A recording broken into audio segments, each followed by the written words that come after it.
Thrashes, Floors, and More presents a look at area news and good news from Sylacauga.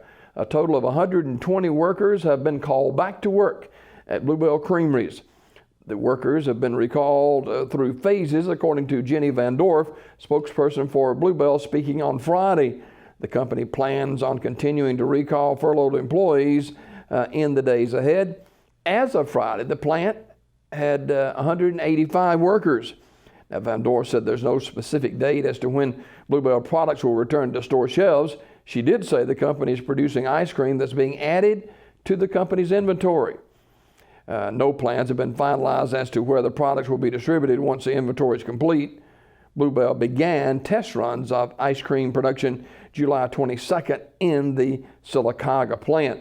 Now, last week, Alabama State Department of Health officials said that trial production runs for Bluebell have shown no signs of listeria, and that visits made to the local plant determined it met all the standards for producing frozen desserts. Listeria, the potentially deadly bacteria, prompted the company to issue the first recall in its 108-year-old history earlier this year. Bluebell halted production at all facilities in April after the ice cream was linked to several cases of listeria. In May, Bluebell laid off 37% of its workforce at its plants in Texas, Oklahoma, and Alabama. Now, employees who were essential to ongoing operations and cleaning and repair efforts continued to work at a reduced rate in Sylacauga. Also, a second group of employees were placed on partially paid furlough. The good news is that things looking much better. Mayor Doug Murphy said he's excited about the 185 people that are currently working at the Sylacauga plant, and he said that Bluebell, when Bluebell does get back to normal, he hopes the city can have a celebration for that company, as Bluebell has been a civic leader since it opened in the community back in 1996. So all signs are pointing to Bluebell ice cream products being back on the store shelves before many days, and we're so excited to share that news with you this morning, and glad to report that those employees are more and more of them are going back to work, and cannot imagine the struggle and adjustments that they've had to make over the last few months as to when the plant was shut down. But we salute Bluebell and the efforts they've made to make sure that their ice cream is exactly what we've thought it to have been all these years, top of the line ice cream, and we are looking forward in hopefully just a few short days to where Bluebell ice cream will be back on the store shelves here in East Central Alabama, and of course across the state of Alabama for those of you watching on the Alabama Cable Network. In St. Clair County, officials there say everything is in place for tomorrow, Tuesday referendum, which will determine if alcohol is sold on Sundays in 3 St. Clair County cities. Polls in all 3 cities, in Pell City, Riverside, and Moody, will open from 7 a.m. until 7 p.m.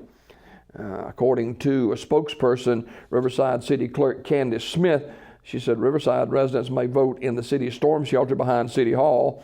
Last week, the Riverside City Council approved a contract with St. Clair to use the county voting machines for free. That's coming up this week over in St. Clair County. Authorities say a man was shot and killed at his residence in Talladega County Friday night. Talladega County Coroner Shaddix Murphy identified the victim as Joseph Sean Harrington, age 30, of Talladega. Murphy said that Harrington's death was ruled a homicide. Murphy said the victim died from a single gunshot wound to the head. According to Talladega Police Captain John McCoy, authorities do not have a suspect in custody as of this weekend. He did say the victim lived with 2 other people who were in a different part of the residence at the time of the shooting. McCoy said, quote, they heard shots but didn't see the shooter. He said Harrington was dead when police arrived at the 27600 block of Alabama 21, which is south of Midway Memorial Gardens Funeral Home. McCoy said the shooting happened around 11:30 p.m. Friday night. He said the investigation into the homicide is ongoing. Captain McCoy said if anyone has information pertaining to the shooting, they can contact the Talladega Police Department at 256-362-4162 or the anonymous tip line at 256-299-0011.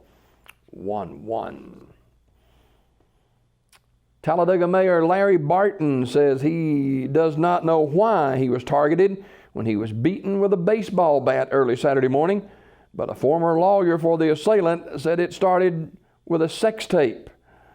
Story in AL.com reporting as Barton tells the story, quote, I pulled up to the barbershop and there was a guy in a hood and trench coat standing there. I opened the door and he started pounding me with a baseball bat. Mayor Barton, who's 74, and 71-year-old Benny Green, who used to co-host Barton's TV show In the Interest of the People, hit him repeatedly as he tried to get out of the car.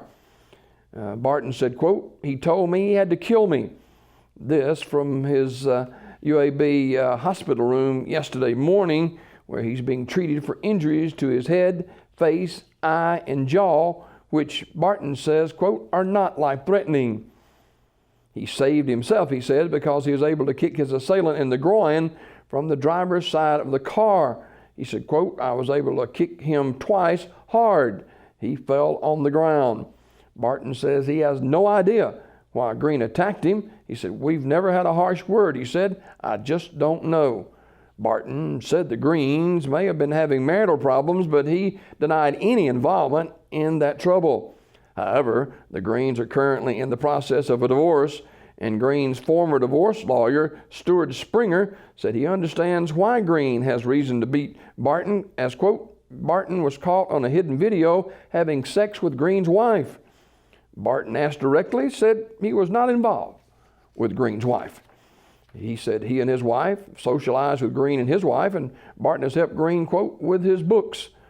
Now, Barton has been subpoenaed to testify in the divorce proceedings, as was his wife, Mary Barton. Barton, who was convicted of defrauding the city of Talladega years ago, but was reelected by the city after returning from prison, said he is sure that he would have died if he had not fought back. Now, the assault took place before 8 a.m. Saturday outside of Cahaba Heights Plaza Barbershop, where Mayor Barton cuts hair part-time. A warrant in the case is expected to be issued today. Now, Barton's son, Delane, who answered the phone in the hospital room, said his father's eager to get back to Talladega to continue his job as mayor. He said, quote, he does not have time for this, end of quote. Talking with Mayor Barton yesterday, he is recovering nicely and hopes to be out of the hospital maybe as early as today.